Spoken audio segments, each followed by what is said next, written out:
Assalamualaikum warahmatullahi wabarakatuh. Innal hamdalillah nahmaduhu wa nasta'inuhu wa nastahdihi wa nastaghfiruh.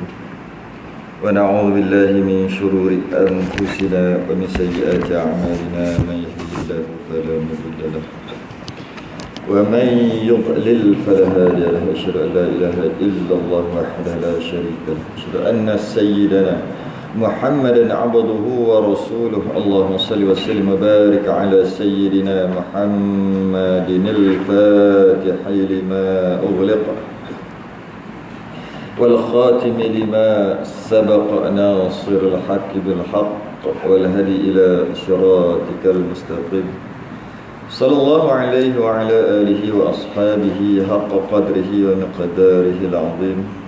اللهم نور بالكتاب بصري وأطلق به لساني واشرح به صدري واستعمل به جسدي بحولك وقوتك فإنه لا حول ولا قوة إلا بك. سبحانك لا علم لنا إلا ما علمتنا إنك أنت العليم الحكيم. ولا حول ولا قوة إلا بالله العلي العظيم. أما بعد. Pertama sekali kita rafa'kan kesyukuran, alhamdulillah. Terima kasih kita kepada Allah Ta'ala. Malam ni dapat kita sambung pengajian kita di kitab Muniatul Musalli. Dan kita dah habis dah dalam sunat Ab'ad. Selesai dah.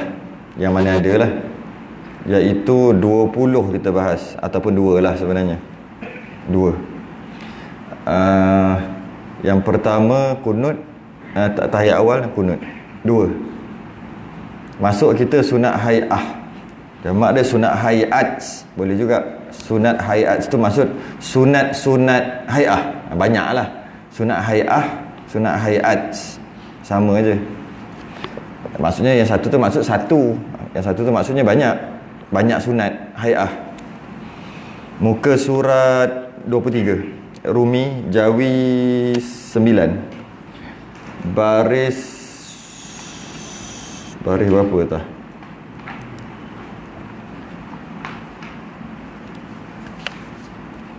Satu, dua, tiga, empat, lima, enam, tujuh, lapan, sembilan, 10, 11, 12, 13, 14, 14,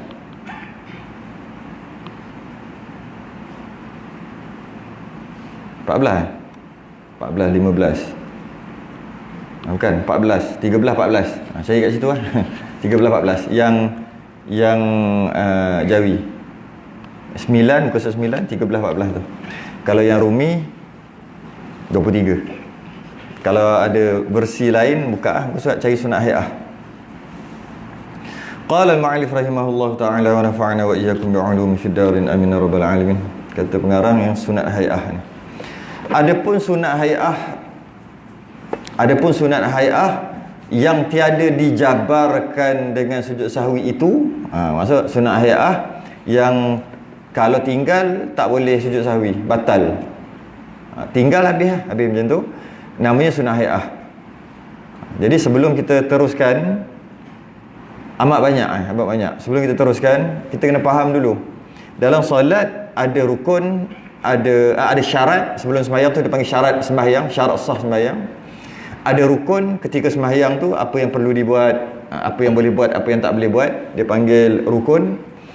Kemudian lepas tu ada sunat Ab'ad, kita dah bahas ada 2. Dia perincikan jadi 8, dia perincikan jadi 20. Kemudian ada juga satu lagi nama sunat hay'ah.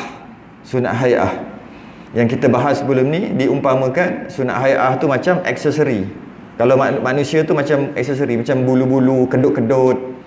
Tu aksesori lah kita panggil tu. Rambut, apa lagi?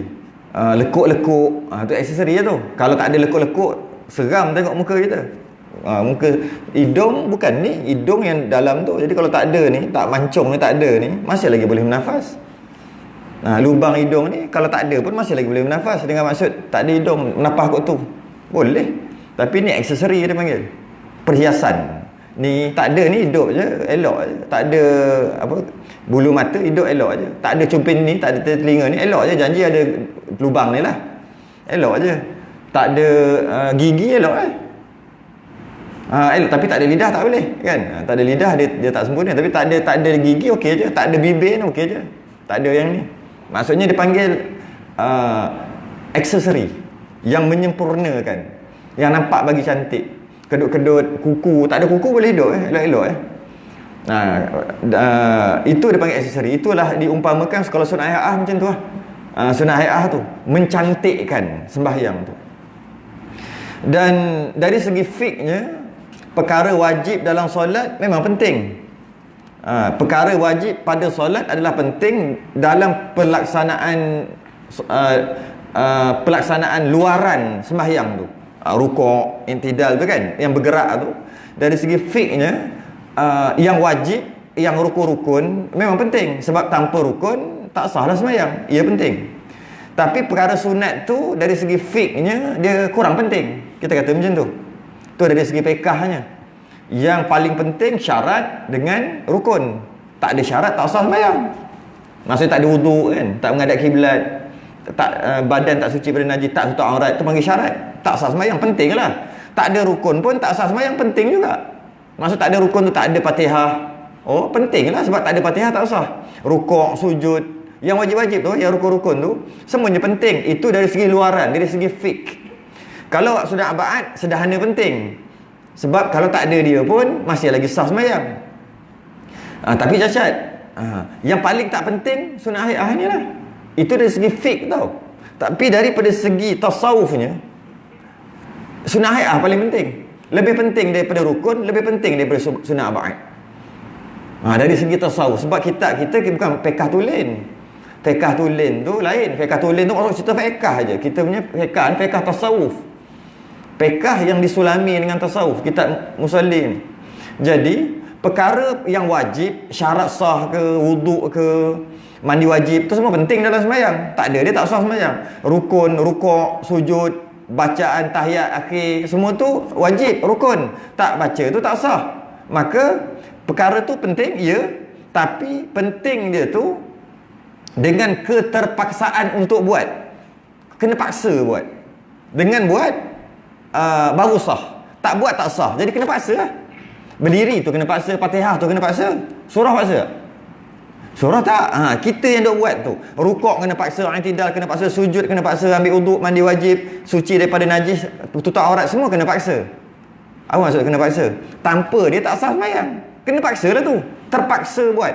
Keterpaksaan untuk buat bagi mengesahkan sembahyang kita.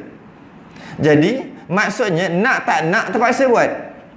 Nak tak nak terpaksa buat. Tapi perkara sunat hay'ah ni, dia tanda kecintaan kita pada Allah, pada sembahyang tu. Tanda ketundukan kita, lagi penting tanda kehambaan kita pada Allah ketika sembahyang, yang mana kita buat tu dengan rela hati, bukan tempat terpaksa. Sebab dari segi tasawuf dia terbalik. Dari segi tasawuf memang dia terbalik. Dia terbalik, iaitu rukun, syarat rukun, sunat abad, sunat hay'ah. Paling penting sunat hay'ah. Segi fiqh, rukun dengan syarat paling penting. Sunat abad sederhana. Sunat hay'ah paling tak penting. Atau kalau kata penting yang paling bawah sekali. Sebab tak ada dia pun sah sembahyang. Itu dari segi fiqh.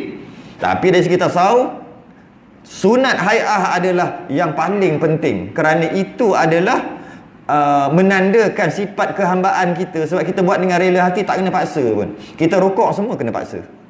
Kalau tidak tak sah, kena paksa lah tu. Jadi macam tu juga, yang perlu dijaga rapi adalah sunat hay'ah lah, bukannya sunat abad. Kalau tadi kita bandingkan dengan rukun ataupun dengan syarat, ini kita banding dengan sunat abad. Sunat abad kalau tinggal boleh ditampung, boleh dijabarkan dengan sujud sahwi, boleh cover balik dengan sujud sahwi. Sama ada dia tinggal tu sengaja ataupun tak sengaja, tetap juga ada kesunatan sujud sahwi supaya dapat tampung sembahyang dia. Jadi dapat cover balik lah. Yang dah terkoyak tu, yang dah tak elok tu, jadi elok balik. Sunat abad. Tapi sunat hay'ah tertinggal subhana rabbiyal azim dalam rukuk, biar Pergi tak kembali dah. Masa yang tidak boleh. Nak ganti balik. Subhana rabbiyal azim. Ketika yang tidak. Tak boleh lah. Tak boleh lah. Sedangkan sunat abad tak kunut, boleh je sujud sahwi. Cover balik. Tahiyat awal boleh je cover balik dengan sujud sahwi. Dijabarkan dengan sujud sahwi. Tapi kalau tinggal tasbih, tinggal benda-benda yang kecil, yang kita kata kecil tu, sunat hayah ni, pahala dia hangus terus, pergi tak kembali. Tak ada, habis lah. Mana lagi penting? Penting sunat hayah. Dari segi tasawufnya, dari segi hakikatnya. Jadi sunat hayah lebih-lebih lagi patut dijaga rapi jika dilihat dari sudut hakikat. Kalau macam lillahi ta'ala, usalli fardal maghribi salasa raka'atin adaan lillahi ta'ala. Yang wajib qasad ta'arud ta'yin. Usalli wajib lintas dalam hati, fardu wajib, maghrib wajib. 3 rakaat sunat, adaan tunai sunat, lillahi ta'ala sunat wajib. Sunat. Jangan jawab main-main. Lillahi ta'ala sunat ke wajib? Tengok dari segi apa nak cakap. Sama tadi. Segi fiqahnya sunat, hakikatnya wajib sembahyang lillahi ta'ala, bukan sebab orang. Lillahi ta'ala tu kerana Allah kita sembahyang tu lillahi ta'ala. Tapi yang kita sebut tadi tu sunat dari segi luaran. Zahirnya ianya sunat, hakikatnya ianya wajib. Lillahi ta'ala. Hakikatnya dia adalah wajib. Sebab kita sembahyang ni kena lillahi ta'ala. Jadi nampak tak perbezaan? Iaitu kadang-kadang yang sunat tu lebih patut dijaga rapi, kerana bila kita tengok dari sudut hakikatnya, dia adalah wajib. Tengok dari sudut hakikat. Dan kalau kita tinggalkan bacaan-bacaan sunat dalam solat, dengan sengaja, ulama mengatakan beristighfar. Tinggal yang lepas sembahyang, istighfar. Tinggal subhana rabbiyal a'la. Tinggal subhana rabbiyal azim. Tinggal rabbi fili warhamni. Apa lagi? Tinggal a'udzubillah. Tinggal amin. Tinggal doa iftitah. Apa lagi yang sunat-sunat semua tu lah.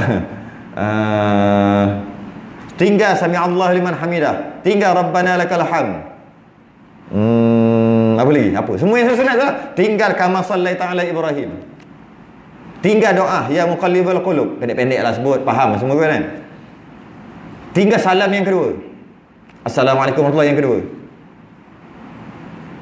Tu je yang terlintas. Maksudnya yang sunat-sunat lah, sunat hayah tu.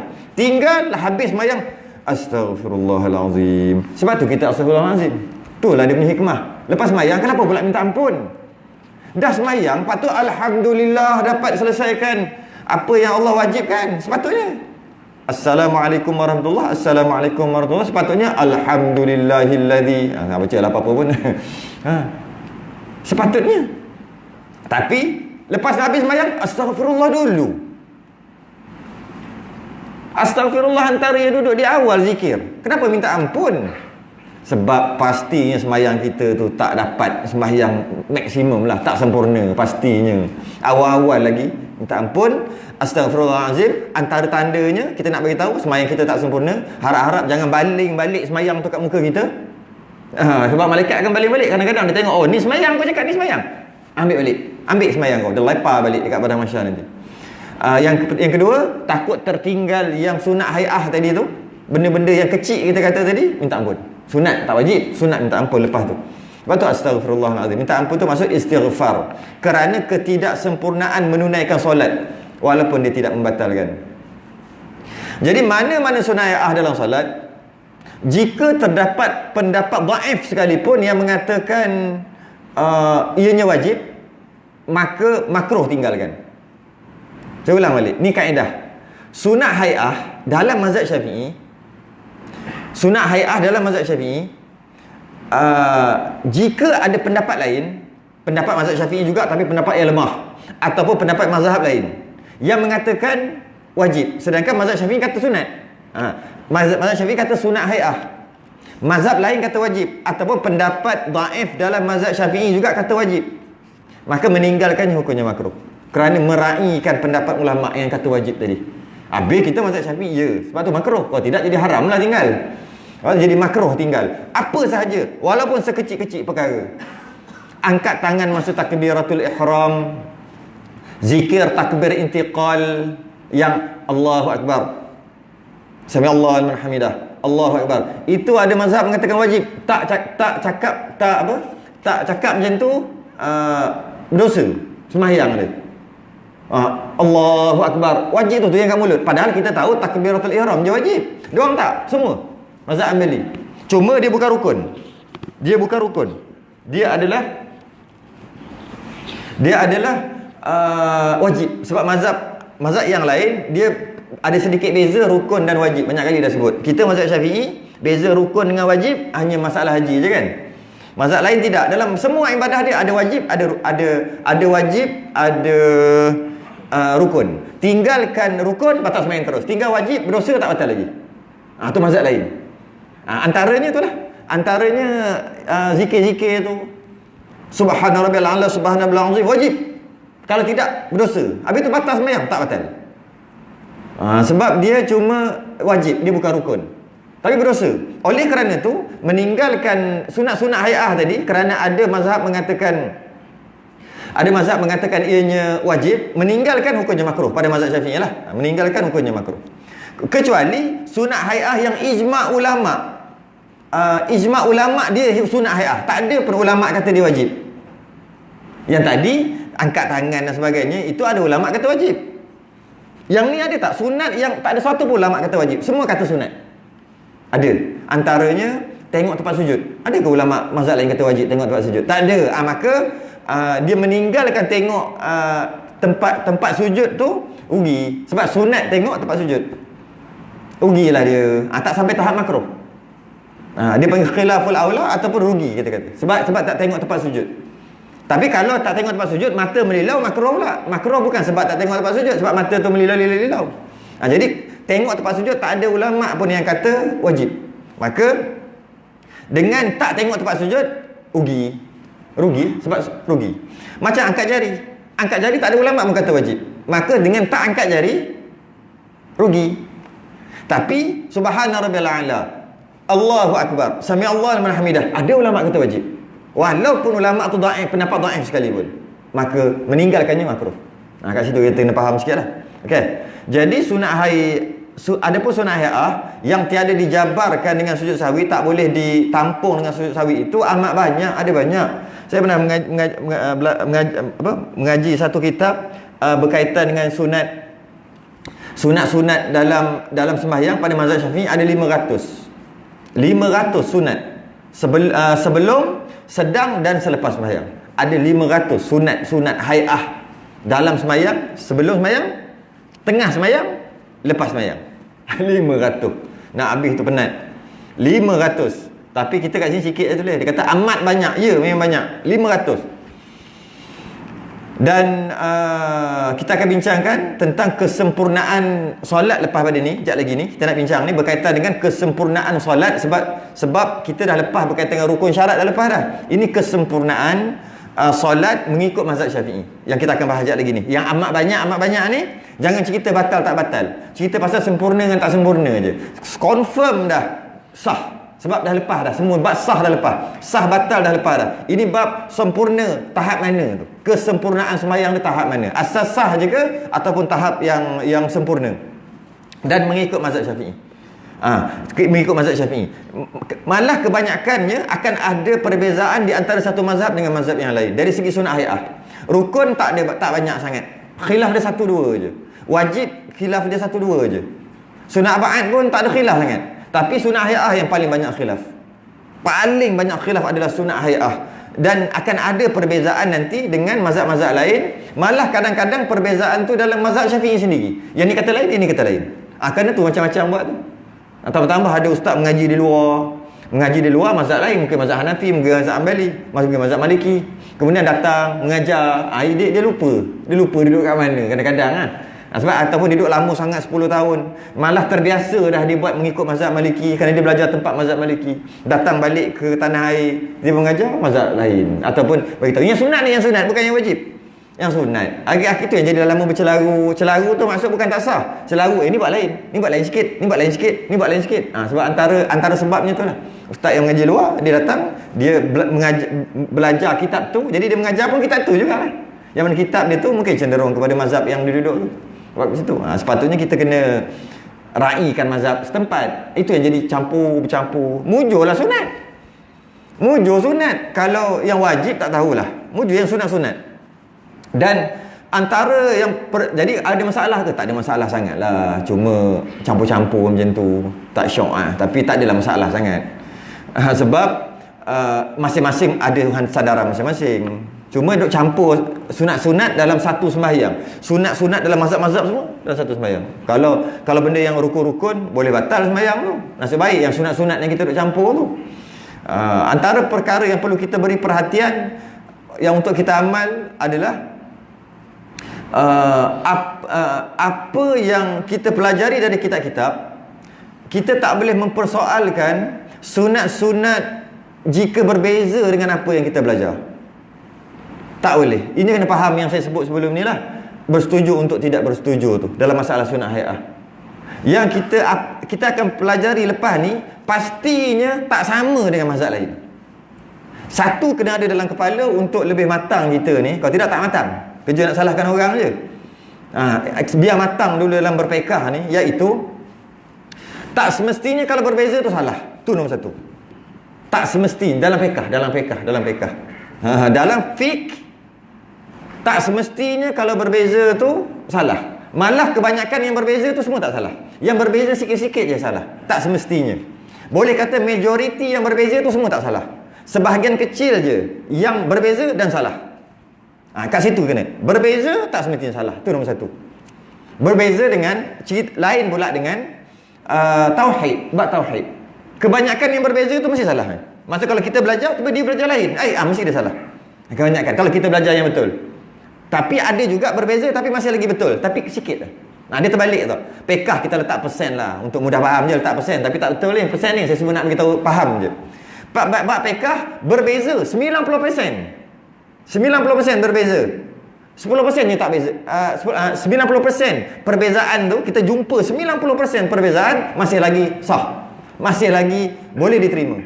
Hanya kita beza dengan dia dalam satu perkara 10% je, dalam beberapa perkara je, lebih kurang dalam 10% je, bahawa yang dia memang salah. Berbeza dengan bab tauhid, bab akidah. Bab akidah kalau kita belajar jalan yang betul, berbeza je 90% mesti salah dia. Kalau kita betul lah. Dalam masalah fiqh, aku betul, engkau pun mungkin betul juga. Cuma daripada segi masyarakat sekarang, dalam masalah fiqh, aku betul, engkau mesti betul juga. Tapi ada keadaan tapi dalam 10% aja. Dalam susah nak cari, jarang-jarang. Aku betul, engkau salah. Sebab kita berbeza. Masalah akidah, bila berbeza, kalau kita buat jalanan yang betul, aku betul, engkau mesti salah. Jika berbeza. Tapi ada juga, sebahagian kecil, aku betul, engkau betul juga, walaupun berbeza. Nampak? Ada bunyi kat situ. Jadi bab akidah, biasanya dia memang, bila berbeza je, mesti salah yang beza tu. Biasanya. Tapi taklah semestinya. Ini wakil ataupun fenomena sekarang. Itulah jadi. Tak semestinya, tapi itu fenomena sekarang ni. Bila bab akidah beza je, mesti ada. Kalau dia tak salah, kalau engkau betul, mesti dia salah. Dia salah, mesti kau betul. Dalam masalah akidah. Dari masalah fiqh, aku betul.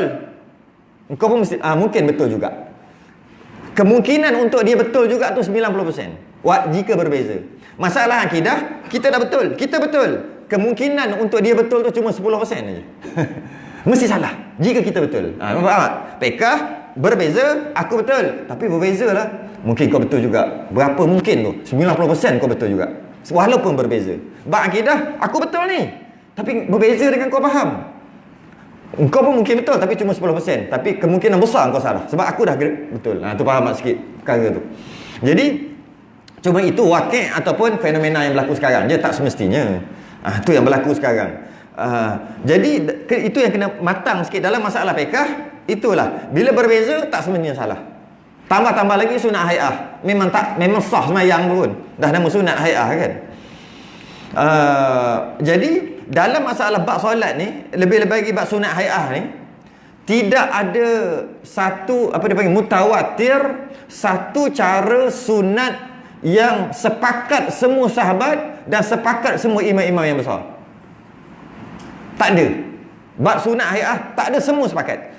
Semua sahabat sepakat, tak ada. Sangat sikit, sangat sedikit yang sepakat. Yang ini semua sunat kata. Semua sahabat kata sunat, semua imam-imam besar, imam yang 4 semua kata sunat. Sangat sedikit. Sangat sedikit. Kebanyakannya mesti berbeza. Sahabat pun berbeza, imam-imam mazhab yang besar pun berbeza bab sunat ini. Jadi oleh kerana tak ada satu cara sunat yang mutawatir dia panggil. Tapi kalau bab 13 rukun tu mutawatir. Berdiri, rukuk, i'tidal, yang itu semua sepakat.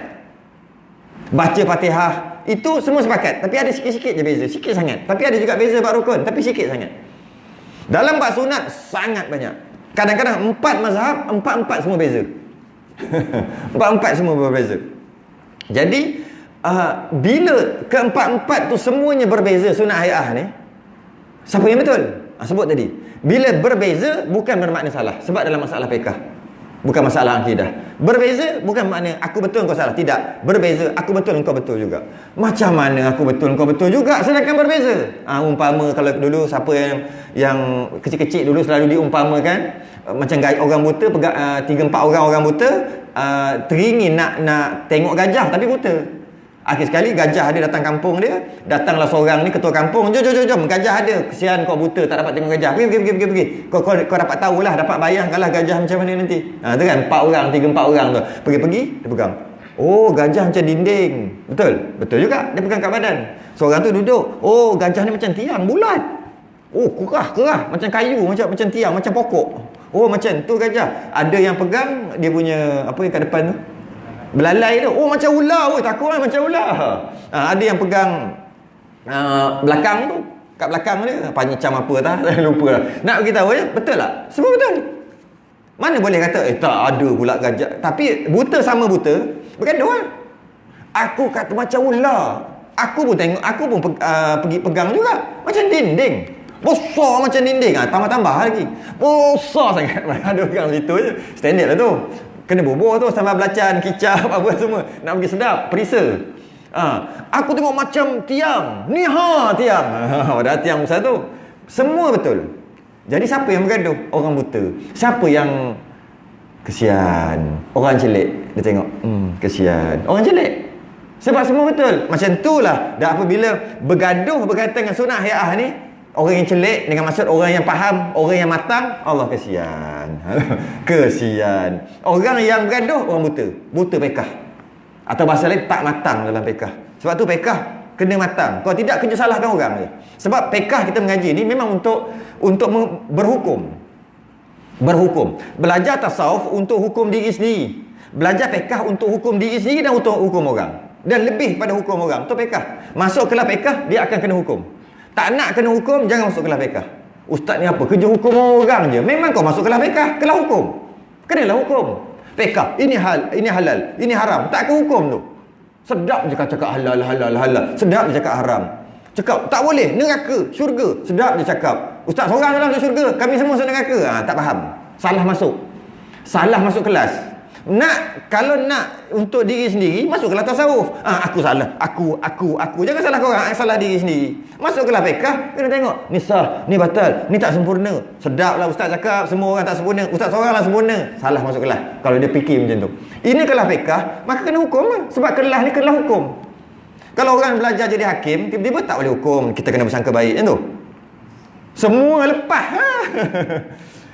Semua lepas, mana boleh. Dia belajar hukum kan, dia kena hukum. Boleh kita kata hakim ni memang teruk sungguh, kerja hukum orang aja. Macam mana kita kata bila orang kata macam tu?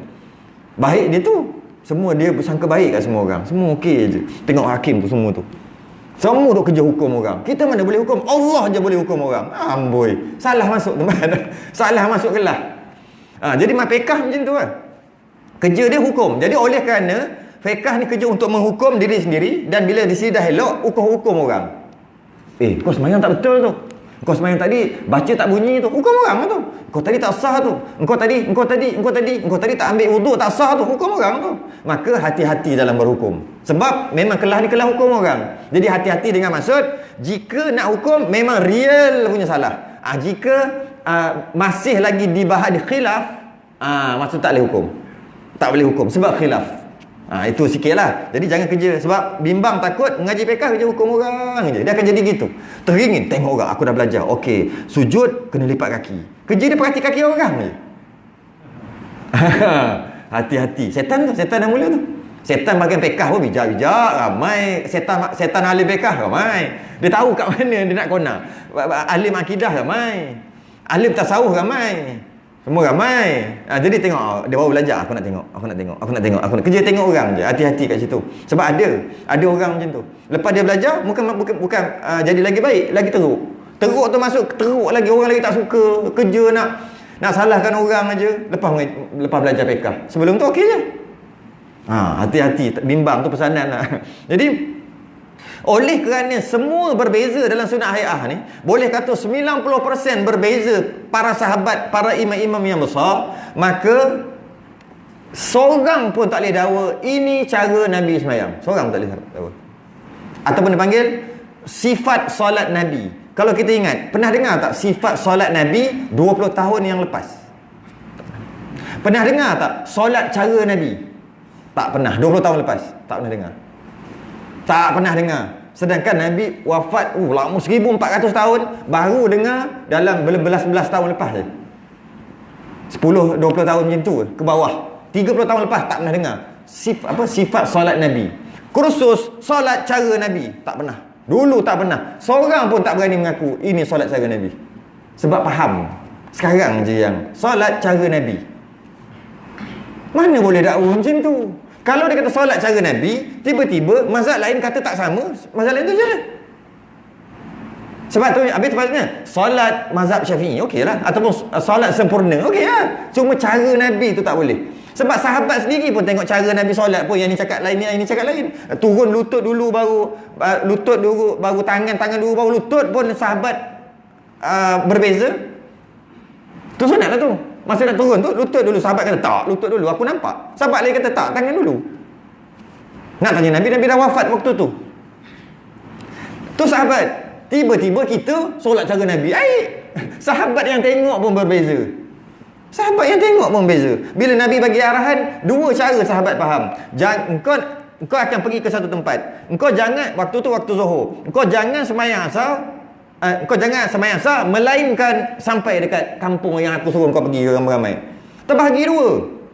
Ketika Nabi kata jangan sembahyang asar selagi tak sampai. Bukan? Nabi kata jangan sembahyang asar selain daripada di kampung tu. Dengan maksud sampai kampung. Kalau kita kira jam-jam dalam 3-4 jam sampai tu lebih kurang pukul 5 pukul 6 macam itulah lebih kurang.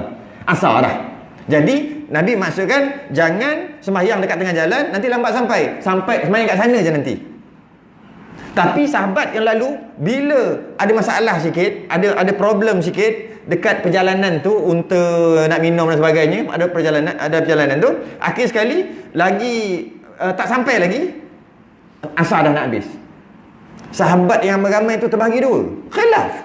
Sahabat dengar daripada Nabi pun khilaf. Tiba-tiba dia boleh kata dia faham solat cara Nabi. Tak boleh tu. Kasar bahasa tu. Kasar bahasa ayat tu kasar. Bagi orang yang faham. Bagi orang tak faham, bantai je. Sebahagian dia kata Nabi suruh sembahyang kat mana? Kat kampung. Tinggallah sembahyang asar. Tinggallah. Nabi suruh sembahyang kat sana. Dia kata Nabi kata sembahyang kat sana kalau tak ada masalah. Memang kita akan sampai sana pada waktu yang ditetapkan. Tapi kan kita ada masalah tadi, lupa ke?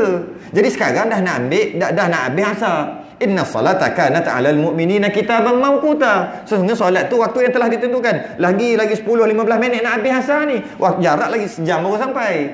Sembayanglah sini. Habis tak ikut cakap Nabi. Nabi kata kalau nampak. Dia takwil kata Nabi tu. Dua. Padahal dengar cakap Nabi. Balik-balik tak puati dua-dua. Nabi pergi jumpa Nabi. Nabi senyap. Ya, maksudnya dua-dua betul.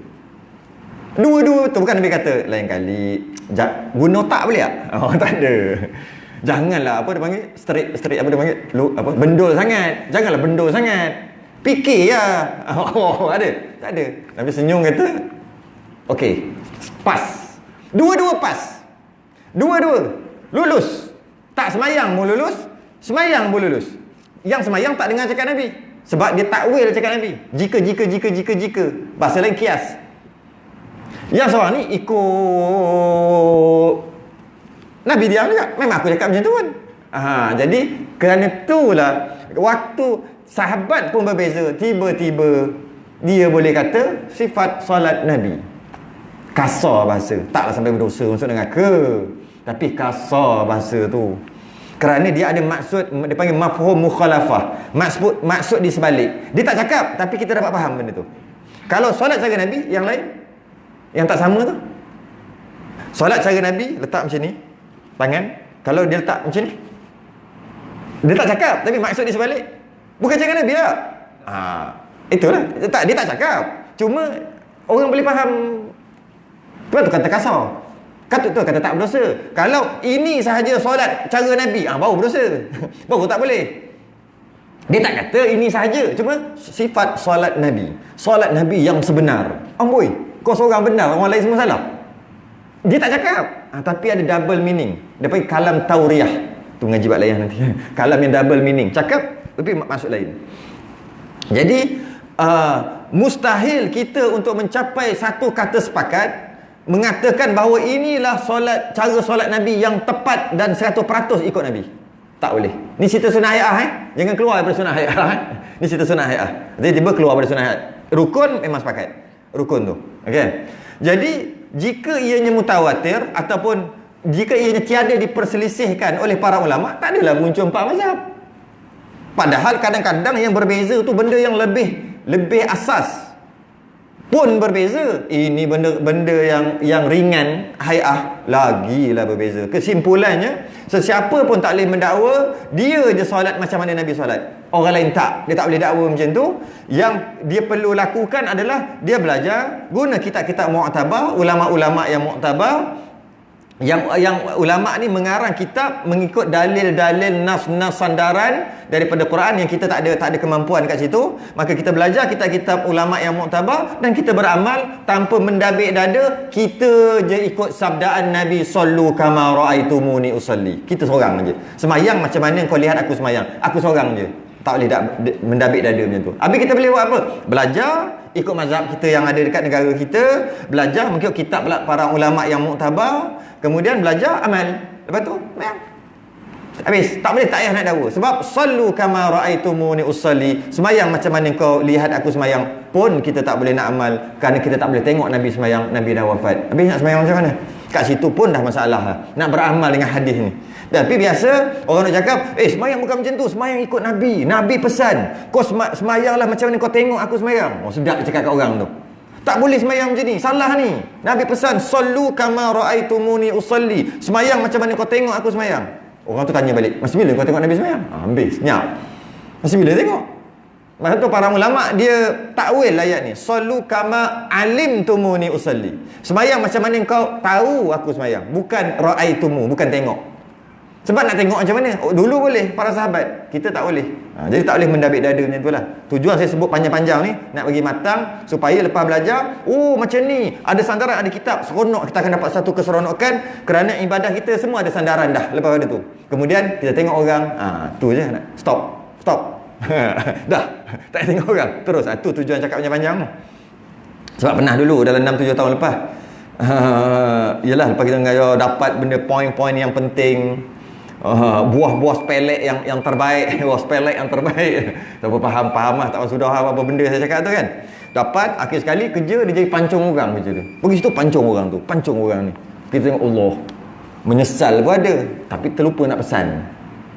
Sebab dia dapat benda-benda buah pukul, buah tanggung. Macam ni, orang jawab macam ni, mampus senyap.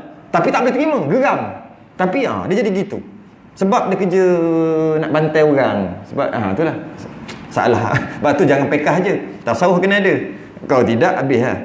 Yang pertama, setengahnya hendaklah diangkat dua tangannya. Angkat dua tangan. Perbuatan mengangkat tangan yang tepat, angkat tu pertama, hati tu. Sebab apa saya sebut hati? Dalam kitab Kifayatul Muhtadi, saya mengajar juga kitab Pekah Tulen. Tak masuk pun berkaitan dengan ni, saya takkan cerita bab ni. Bab angkat tangan, macam mana kedudukan Pekah Tulen. Yang ni terpaksa masuk hati sebab Pekah tasawuf. Ketika mengangkat tangan, waktu tu angkat tu angkat tangan tu dengan hormat. Dengan hormat. Angkat tangan. Sebab dia ada cara. Tengok orang pun ada, tengok dengan hormat, tengok marah. Tengok. Semua ada. Memek muka. Cara pun ada. Angkat tangan kat orang. Kan angkat tangan, ada angkat tangan, ada angkat tangan. Ada semua ada maksud. Ada macam ni, ada kan? Ada semua angkat tangan. Tapi angkat tangan ada yang marah lah. Kan? Ada yang macam dengan niat memerlukan dia. Ada yang sedih Tentu kot. Tata. Kan? Apa lagi? Tentulah. Ada macam-macam angkat tangan. Angkat tangan ni angkat juga, tapi angkat tangan ni hormat. Ada dua kena ada dekat hati. Sebab apa? Masa orang angkat macam tu, dekat hati dia apa? Marah. Tentu? Tak ada. Maksudnya dia rasa hati dia macam sedih lah kot angkat tangan macam ni, seronok, gembira, macam tu? Tak. Kan? Mesti ada perasaan tu. Jadi angkat tangan kena ada perasaan tu juga ketika sembahyang. Ada, iaitu perasaan pertama hormat. Dia kena dua perasaan. Pertama hormat. Angkat hormat macam mana tu? Macam mana tu? Nak buat payah, tapi hati tu kena ada hormat. Angkat tangan hormat. Macam orang lalu kan? Orang lalu je, YB lalu. Angkat tangan macam ni. Macam ni. Memang angkat macam ni, tak pernah turun padang. Tu. Longkang sumbat tu. Ni cakap tu. Tapi kalau okey, YB okey lah. YB baik, alright punya YB. Macam mana? Angkat kan dia ada dia punya tu sama je kan, ada dia punya tu gerakan tu sama, tapi dia ada dia punya hormat tu. Macam tu juga masa angkat tangan, hati tu kena angkat dengan hormat. Angkat dengan hormat. Macam ni cara tunduk ke apa, angkat dengan hormat dekat hati. Yang kedua kena ada apa dia panggil, menyerah kalah. Surrender macam ni. Kan surrender kan, antara apa dia panggil, peraturan peperangan. Jika berperang, orang tu surrender ada dua. Satu, angkat bendera putih, dia tak boleh serang lah. Orang tu surrender, tak boleh lah. Itu dia punya peraturan peperangan. Antara banyak yang peraturan, budak tak boleh bunuh, orang perempuan tak boleh bunuh, rumah ibadah tak boleh hancurkan kan. Macam-macam peraturan peperangan dia panggil. Antaranya, orang angkat macam ni, tak boleh. Habis. Tak boleh bunuh. Kalau bunuh, dia salah pula. Dari segi peperangan lah, adab peperangan dan peraturan nak berperang. Jadi maksudnya bila angkat, surrender, menyerah kalah dengan Allah, menyerah diri, lebih kurang macam tu. Aku serah diri ya Allah, serah diri, macam tu. Tu maksud angkat tu, itulah. Dan angkat tu dengan serah diri ya. Sebab tu wajah lillazi fataras samawati wal ardh. Aku hadapkan wajah aku dengan angkat tangan. Lepas angkat tangan tu aku takut. Macam tu lah kalau orang. Macam tu kan? Kalau orang dengan orang kat depan kan, kan? Kalau Allah taklah macam tu. Maksud angkat tu dengan maksud serah, menyerah diri, serah. Surrender, aku surrender. Sebab aku dah 3 jam tadi tak ingat kau pun ya Allah. Surrender. Ke surrender? Macam tu. Tak kan? Dia ada macam mana? Tapi janganlah tu sangat. Surrender tu maksudnya angkat tangan tu surrender. Dan setengah ulama menafsirkan angkat tangan ni maksud tolak. Ada juga maksudnya tolak. Angkat tu tolak, iaitu tolak selain daripada Allah. Masya Allah, tolak. Sebab tu Allahu Akbar. Allahu Akbar tu maksudnya Allah Maha Besar, yang lain kecil. Tu. Tapi jangan buat macam tu. Nak bagi tahu tu tolak. Allah Maha Besar, yang lain kecil. Jadi Allah Maha Besar, surrender, hormat, takut, kalah. Lepas tu Allahu Akbar, semua Allah Maha Besar, yang lain kecil. Kecil pangkat bukan kecil fizikal. Nanti Allah besar kan. Pangkat Allah tu besar. Pangkat. Dia tu orang besar tu. Tengok kuku kering. Memang kuku kering, tapi tu pengarah tu. Pangkat besar. Lepas tu kita panggil Allah Maha Besar tu pangkat. Habis yang lain pangkat kecil. Apa sajalah, kerja tu banyak tu, bos duk marah-marah. Bos duk marah-marah kita tu kecil. Sebab Allah Maha Besar. Dan surrender kat Allah. Menolak masya Allah, menolak selain daripada Allah ketika angkat tu. Menolak selain daripada Allah, Allah je terima. Yang ini sepakat ulama bahawa mengangkat tangan ketika takbiratul ihram adalah perbuatan Nabi SAW. Ini sepakat, tak ada khilaf.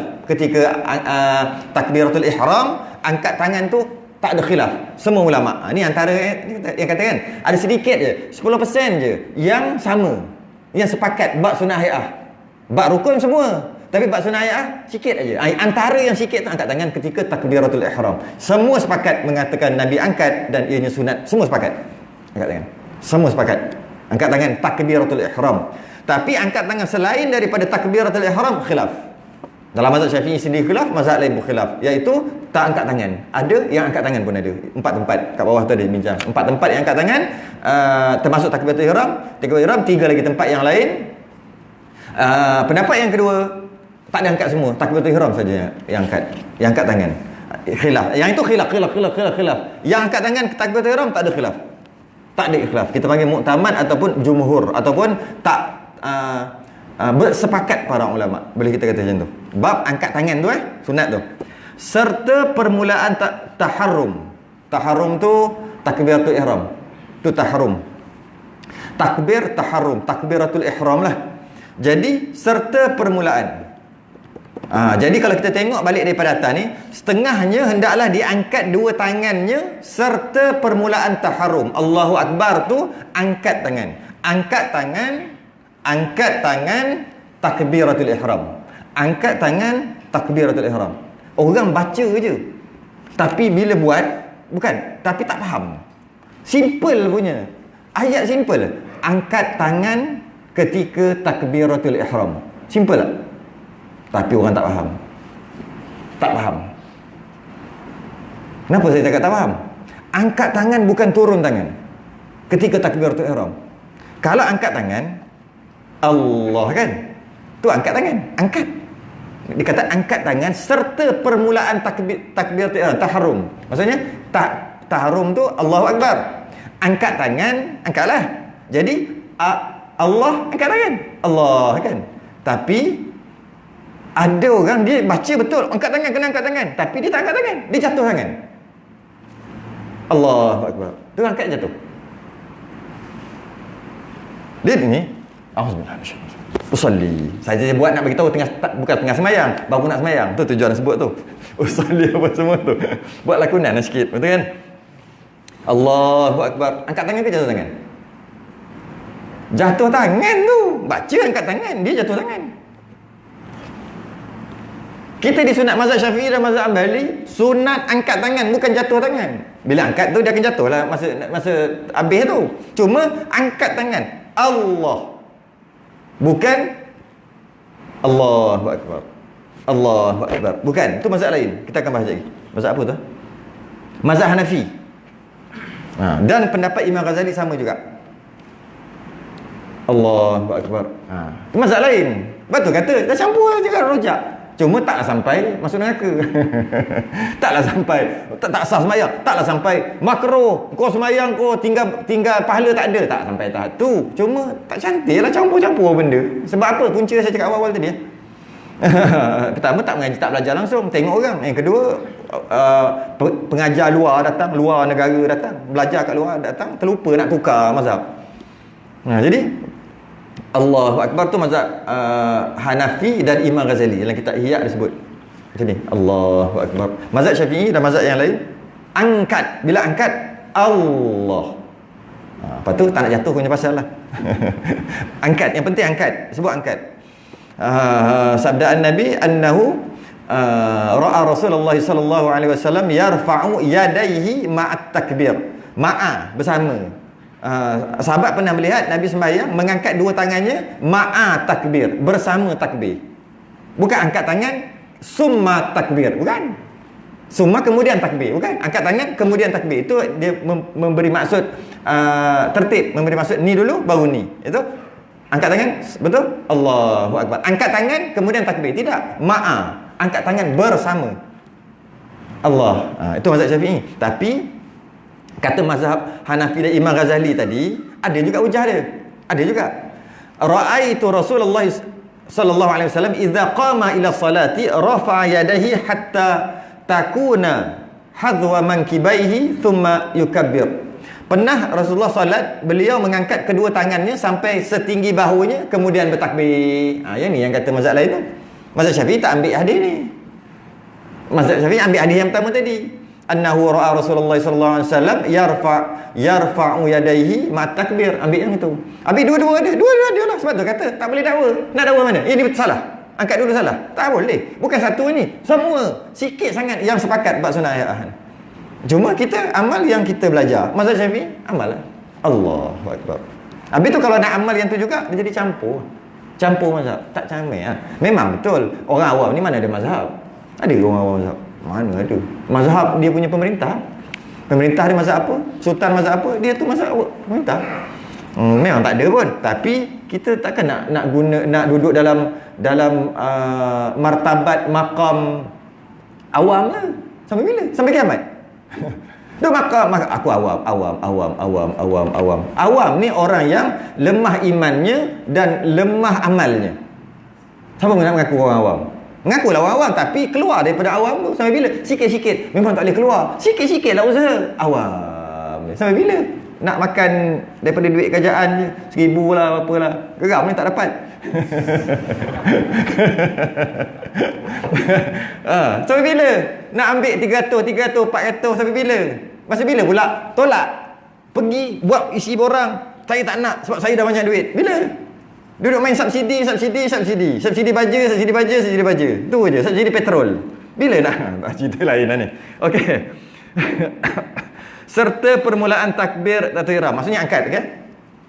Berbetulan tapak tangannya dengan bahu. Berbetulan tapak tangannya dengan bahunya. Sambung sikit. Dan hujung anak jarinya dengan cuping telinganya. Dan hujung anak jarinya berbetulan juga dengan cuping telinganya. Anak jari, cuping telinga. Cuping telinga yang atas. Ada ke cuping telinga atas? Cuping ni Ni cuping. Ni cuping kok. Cuping telinga atas. Maksudnya sini. Ni maksud cuping telinga atas dalam kitab ni. Tapi ni bukan cuping telinga. Kelopak kot maksud dia kan. Cuping telinga yang atas. Mana ni cuping telinga memang duduk sini. Mana? Ni lah. Ni tu bukan cuping telinga. Kelopak telinga. Kelopak lah. Ni lah yang atas ni. Tu maksud dia. Dan dua ibu tangannya dengan cuping telinga. Baru betul. Dua ibu tangan, ibu jari lah. Baru betul ni kat sini. Ni. Yang ni, jari ni, yang ibu jari kat sini. Bukan kat sini kat sini. Saya nak bagi tahu, nak tunjuk je. Nanti kan sebab salah faham. Ada macam tu. Allah. Dia nak tak ada feeling. Samalah juga. Taklah berdosa apa. Cuma bukan maksud kita macam tu. Ni nak tunjuk aja. Ni kat sini, yang ni kan kat atas. Kan automatik duduk atas. Itulah tempat dia. Tempat dia di situ. Dia punya apa dia panggil? Dia punya ni nak depan ni. Okey, dah dapat. Okey. Sini. Dari segi paras tu. Di sini. Tu maksud dia nak beritahu. Jadi maksud dan dikata kat sini bertulang tapak tangan dengan bahu. Bahu pula dari segi ni kaedah balancing dia panggil.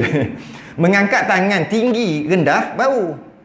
Tinggi rendah tu bahu. Maksudnya ni kan bahu. Sebab dia boleh je macam ni. Boleh je. Ni bukan bahu. Ni tapak tangan ni bahu. Maksud sini dari segi tu. Tu masuk bahu tu. Okey. Bukannya macam ni. Ni bukan bahu. Tu bahu. Macam itulah. Ni bahu. Okey, kalau macam ni tak, ni bukan bahu. Dia macam tu, dia bahu. Tu maksud dia bagi situ. Dari segi dia kalau macam ni, betul macam mana? Dari segi itu satu poin. Poin yang kedua, yang ni kat sini. Jadi kena naik lah. Kalau tidak macam nak sampai sini. Kena naik lah. Jadi mula-mula bahu dulu, lepas tu naik sampai sini. Lepas tu ke depan, jangan lupa ke depan. Depan ni dia tak ada yang khusus. Tak ada khusus. Macam ni ke, tak ada khusus sangat. Janji? Macam tu. Macam ni macam ni boleh? Boleh. Ni. Yang penting tadilah bahu naik sini, okey, pergi depan. Boleh. Semua boleh. Boleh. Sini melampau. Boleh tapi melampau memang betul-betul ikut kitab, bukan maksud sentuh cuping telinga. Ada orang macam tu. Okey, tapi sebenarnya angkat tangan dia automatik. Tak payah. Angkat tangan dia automatik. Angkat elok-elok dia automatik dia pergi. Bukan kita tengok tak. Automatik dia pergi. Kan? Automatik. Automatik. Sebab kita punya tu memang cantik lah. Tak perlu nak tengok sebenarnya. Terus. Dan janganlah macam takbir macam luar daripada sempadan, macam ni ke, macam ni ke, Allah kan, ataupun takbir orang debe, Tok Guru kata takbir orang debe, Tok Guru Kelantan, orang debe kan, orang debe macam mana, Allah sana tu, orang debe kan jalan macam ni kan, kan. Nah tu kena katok, aku pergi kata baru kena katok. Dia jalan macam ni kan. Dia patut jalan biasa lah. Ni jalan orang debe panggil. Jadi bila macam ni, bila angkat tu macam tu juga kot. Macam tu. Tak. Semua tu bukan caranya. Caranya angkat macam biasa je. Kemudian lebih sempurna lebih bagus. Jadi kalau angkat macam orang kaya angkat tak boleh. Kenapa saya cakap macam orang kaya? Tak sempurna juga. Macam orang kaya angkat. Macam mana? Macam mana? Sini je. Relax. Dia macam dia slow. Dia macam bukan slow. Dia macam nak tak nak. Orang kaya kan dia macam tu kan. Dia tengok makan sedap. Kita. Huyo. Puah. Tu kita. Kebuluh. Tapi orang kaya dia relax. Ambil nasi. Tak ambil. Ambilkan nasi sikit aja. Lauk ada sikit. Betul? Biar. Orang kaya. Batuk kan. Kita. Koh. Batuk orang kaya tu tengok. Cuba perhati tak batuk orang kaya. Excuse me. Excuse me konon. Sama dia angkat tangan. Dia angkat tangan tu. Angkat macam tu je. Macam nak tak nak. Macam nak tak nak je. Tidak, bukan tempat tu. Sekurang-kurangnya tengok dalam kitab kita Musallin, mazhab Syafi'i sekurang-kurang angkat. Sebab angkat tu tanda hormat, tanda takut. Bukan tanda tu. Kan kata nak masuk masjid untuk sembahyang, gantung pangkat tu kat luar. Ego tu gantung kat luar. Pangkat, pengarah, kapten, semua gantung kat pagar masjid. Jangan buat masuk sekali. Jadi kalau masuk jadi orang slow. Angkat. Kalau macam ni nampak macam kalah kan, nampak macam surrender. Tapi kalau macam ni nampak macam tak berapa surrender. Yang sikit ni, yang sikit. Sini je. Biasa kat Mekah dia. Banyak kat Mekah buat. Kenapa dia buat? Itu bahas lain. Tu bahas lain. Kenapa dia buat tu? Ada dia punya hujah-hujahnya. Memang ada pun. Tu masalah lain. Cuma kat sini. Jadi makruh angkat pula. Nabi pesan jangan angkat tangan macam ekor kuda. Nabi pernah. Ekor kuda liar sedang bergerak. Kena tengok ekor kuda macam dia gerak. Kan? Dia punya ekor tu. Dia gerak. Jadi angkat macam tu. Macam ekor kuda. Nabi larang. Makruh. Angkat tangan separuh. Seolah macam menahan sesuatu, kata Nabi. Macam tahan kan? Macam tu kan? Tahan macam tu je. Separuh pun. Dia angkat sungguh. Lelaki angkat ni, dah sebut dah sebelum ni, rusuk dengan lengan jauh, perempuan rapat. Tapi angkat tetap sama juga. Tetap sini juga. Bukan orang perempuan angkat sini, tidak. Tapi orang perempuan banyak angkat sini je.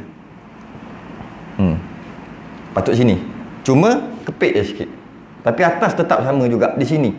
Habis tu yang kat sini tu mazhab lain ataupun tak ada mazhab ataupun kat Mekah. Kat Mekah buat. Memang banyak kat Mekah semua macam ni. Macam tu. Nabi larang macam menahan sesuatu. Dan pendapat yang muktamad, jika angkat tangan tidak seperti yang disuruh dalam mazhab Syafi'i, pada mazhab Syafi'i lah, pendapat muktamad dalam mazhab Syafi'i, maka tak ada pahala. Tak ada pahala. Angkat macam ni, tak ada pahala. Angkat macam ni, tak ada pahala. Angkat macam ekor kuda, tak ada pahala. Angkat semua tak ada pahala. Kecuali angkat macam ni je ada pahala. Angkat pula kat situ. Bukan angkat awal-awal, mazhab Syafi'i ni. Angkat, lepas tu kat di situ, lepas tu 1 saat lebih kurang. 1 saat lah. Allah takkan. Allah. 1 saat tu ada tu. Kalau tak pun sikit-sikit dengan 1 saat. Dia bukan angkat terus, angkat tu. Tu sekejap tu. Baru pergi. Allah, baru pergi. Lama lagi pun tak apa. Allah, angkat. Lama pun tak apa. Sami Allah memang sama. Sami Allah. Sama juga. Dia ada 1 saat lah. Sami Allah liman hamidah. Dia ada. Lagi lama tak apa. Nak lama mana pun tak apa. Sampai habis dia buka mulut dia tu lah. Maksud lama tu. Cuma paling kurang 1 saat ataupun sikit-sikit lagi. Sikit. Biar dia berhenti sekejap. Jangan dia jadi macam ekor kuda. Tu. Dia jadi berhenti. Dah. Baru nampak tertibnya semayang dia. Tu orang nampak. Kalau tidak, tak nampak tertib. Pendapat muktamad, kalau tak angkat macam ni, tak angkat macam tu, tak dapat pahala angkat tangan. Hukum makruh. Tapi pendapat dhaif kata pahala dapat. Cuma pahala angkat tangan dapat. Yang tak dapat pahala yang tadilah, detail tadi. Tak dapat pahala dekat telinga, tak dapat pahala bahu, dekat bahu. Cuma dapat pahala angkat tangan, dapat pahala umum. Pahala umum, angkat tangan, dah selesai dapat pahala. Sekadar tu. Dua pendapat. Satu muktamad kata langsung tak dapat. Yang dhaif kata, pendapat dhaif kata dapat, cuma yang tak dapat, apa yang dia salah? Dia salah tak letak dekat bahu, kat sini. Tak dapat yang tu, angkat dapat. Tak letak dekat telinga, atas sikit. Kalau atas sikit, angkat dapat. Tapi yang telinga tak dapat, bahu tak dapat. Pahala tu. Tu yang pendapat dhaif. Pendapat muktamad, tak dapat langsung. Tak ikut SOP. Tak ikut spesifikasi. Memang tak dapat. Jadi maknanya, hati-hatilah, jangan tak kena pada kaedah dia. Jangan angkat rendah sangat. Jangan lagi pelik daripada tu. Cekut telinga. Masih ada sampai sekarang. Sedih lah. Allah. Sedih pertama, paling orang paling malas sekali pun tak tengok orang ke. Ni jenis malas ngaji ni. Tak tengok orang lain ke. Takbir. Yang dia takbir, Allah. Ada lagi. Kat Kuantan jumpa 2-3 kali. Padahal baru duduk Kuantan 6 bulan lebih kurang. Berapa bulan? 5 bulan, 6 bulan. Dah jumpa dah 2-3 kali. Allah. Tak, dari segi dia tak mengaji nak macam mana kan? Okey. Tapi tak tengok orang ke? Tengok orang lain. Sembahyang tak tengok orang ke? Orang angkat macam ni, aku angkat macam ni, apa hal lah? Ramai pula yang angkat macam ni. Aku seorang angkat macam ni, aku seorang yang angkat macam ni. Ataupun dia tengok seorang je, dia dengan orang tu je, sebab dia 3 orang tu. Yang lain semua angkat macam ni. Dia tak tengok orang ke? Tu satu pelik lah. Saya pelik kadang-kadang. Benda simple macam tu. Kalau benda-benda yang detail, kita kata iyalah dia tak mengaji. Tak mengaji tak dapatlah ilmu. Tapi benda yang boleh tengok orang, kenapa kau seorang buat lain pada orang? Aku belajar. Tak apalah kalau belajar. Ya, ni orang tak belajar ni. Lepas tu dia macam tu. Allahu Akbar. Kenapa? Faham tak? Allahu Akbar. Allah. Tak faham tak? Sebab dia tersangat mudah. Tersangat mudah untuk ditiru. Tiru tu mudah. Bukan belajar payahlah. Tiru pun mudah. Tiru pun tak boleh. Tiru pun dia tak boleh. Tak faham lah. Cannot brain. Macam ni ada ke pula? Cekut telinga melampau tak ada kot. Macam ni. Gerakan yang direka. Jadi kaedah mengangkat tangan ada 10. Saya sebut laju-laju. Yang pertama, angkat tangan bukan angkat siku. Angkat tangan, siku ikut, bukan angkat siku.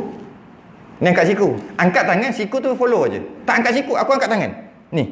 Tapi siku aku yang ikut. Siapa suruh dia ikut? Mana boleh siku tinggal. Jadi cuma yang nak angkat tangan bukan siku. Tu yang pertama. Yang kedua, angkat tangan tu berserta takbiratul ihram, dah sebut dah. Bukan jatuh, bukan jatuhkan tangan, angkat tangan. Kemudian tapak tangan menghadap kiblat sebab dia adalah arah yang paling mulia. Yang keempat, terbuka tangan, tapak tangan terbuka, bukan macam ni ke, terbuka. Kelima, renggang sikit mengikut pendapat jumhur. Renggang sedikit di ni macam ni. Renggang sikit di antara macam ni dengan macam ni tengah-tengah. Renggang sikit ni kerana jika rapat seolah-olah ada bahagian yang tak semayang. Sebab setiap tubuh kita semua semayang. Macam itulah istilahnya. Sebab tu rambut panjang perempuan lelaki sama ikat makruh. Sebab rambut tu tak boleh semayang, tak boleh sujud. Sebab tu makruh ikat rambut. Kesengan semayang dia ikat rambut. Orang perempuan ikat rambut. Orang lelaki ikat rambut, tak kira. Cuma orang perempuan tu dia ada dimaafkan sikit kalau rambut dia dengan dia lepas terkeluar. Dimaafkan dia ikat. Ikat tu pandai-pandai lah kalau ikat tu kan. Cuma kalau orang lelaki memang makruh secara mutlak. Orang perempuan tengok dulu. Kalau setakat ikat, kalau tak ikat pun tak keluar, asal kau ikat? Macam itulah. Kalau ikat menyebabkan keluar habis ke sini, keluar ke belakang ke apa ke, maka oleh kerana itu ikat tak ada masalah sebab orang perempuan kan. Orang lelaki jika rambut panjang ikat makruh sebab rambut dia tak boleh semayang. Rambut tu sepatutnya boleh jatuh kan. Asal tak bagi dia. Sebab tu lipat ni pun makruh. Sebab dia nak semayang juga. Kalau macam ni dia tak dapat semayang. Macam itulah istilahnya. Jadi semua semayang. Jadi termasuk juga ni nak semayang juga. Jadi dengar macam ni seolah-olah yang ni tak semayang. Sian dia. Macam tu. Sebab tu makruh. Jadi maksudnya yang kelima, setiap inci tubuh kita sedang beribadah. Tiba-tiba kita tak bagi dia ibadah. Sedangkan bagi dia sikit ibadah. Tapi mazhab Hambali rapat. Nampak? Beza lagi. Ni mazhab Syafi'i, mazhab Hambali rapat. Rapat juga. Yang keenam, kata Syekh Ramli condong sikit macam ni. Tu. Syekh Ramli. Ibn Hajar kata tak payah, straight. Syekh Ramli kata ni. Ni dalam mazhab sendiri pun khilaf. Ni supaya ni menghadap kiblat semua. Macam ni. Kalau macam ni melampau kan dia macam ni sikit. Macam ni. Tu. Maknanya kita tak perlu nak terik, biar je dia akan jadi bengkok sendiri tangan kita. Dia akan jadi bengkok sendiri. Kalau terik, dia terik kan. Jangan pakai tenaga, biar je. Dia akan jadi tu. Tu, angkat tu. Kata Syekh Ramli. Ibn Rajab kata tak payah straight.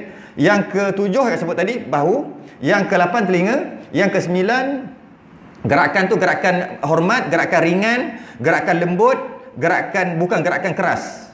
Bukan keras. Macam tu. Kan? Bukan gerakan kasar, bukan. Tidak gerakan kasar, dia lembut aja. Sebab surrender lembut aja. Relax aja. Dia bukan gerakan keras, bukan gerakan cepat, bukan juga. Bukan juga. Bukan gerakan tersekat-sekat. Allah. Kan? Gerakan sekat juga tidak. Kalau macam tu baik jangan angkat dulu. Atau baik letak tangan macam ni je.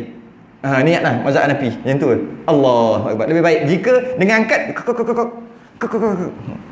jangan angkat macam apa bahasa Tok Guru panggil mecok, orang mecok. So saya mengaji ni dengan Tok Guru Kelantan. Keluar ayat Kelantan teringat Tok Guru punya. Macam mecok ke mecok? Orang sini panggil apa? Mecok kak. Mecok kak. Mecok macam marah macam tu. Maksud dia angkat macam mana? Macam marah lah. Macam mana tu? Angkat dengan lembut, relax, surrender. Tu cara angkat tu. Selain daripada tu makruh. Sekali 10 jangan letak apa-apa atas tangan kecuali orang perempuan. Jangan letak apa-apa. Macam ni makruh. Orang lelaki lah. Orang lelaki, orang perempuan tak. Makruh. Jangan letak apa-apa. Jangan lapik lah tangan tu. Allah. Lemak. Kemudian diturunkan keduanya ditaruh di bawah dadanya. Yang ini pun banyak. Kena berhenti dulu kat sini. Banyak. Sebab ni nak letak kat mana? Sini semua boleh. Irsal satu. Imam Ghazali dia ada ajar satu takbir irsal dia panggil. Irsal. Panjang apa tu? Jadi kat mana ni? Panjang ni. Lepas tu dan digenggam tangan kanan. Genggam. Lepas tu ada letak kiri. Ingat tak? Dulu. Ada tak? Perasan tak dulu? Sekarang tak ada dah. Ada semua macam ni sekarang. Dulu nampak macam ni. Nampak? Dulu kan? Imam Ghazali ni. Kenapa macam ni cara buat sebagainya? Akan datang lah. 2-3 hari lagi. Kesudahan hantarnya. Tak boleh nak habis. Tak sempat ke 9 lah. Tak boleh. Kena stop. Kemudian diturunkan keduanya ditaruh di bawah dadanya. Kata bawah dada. Macam mana orang letak bawah pusat?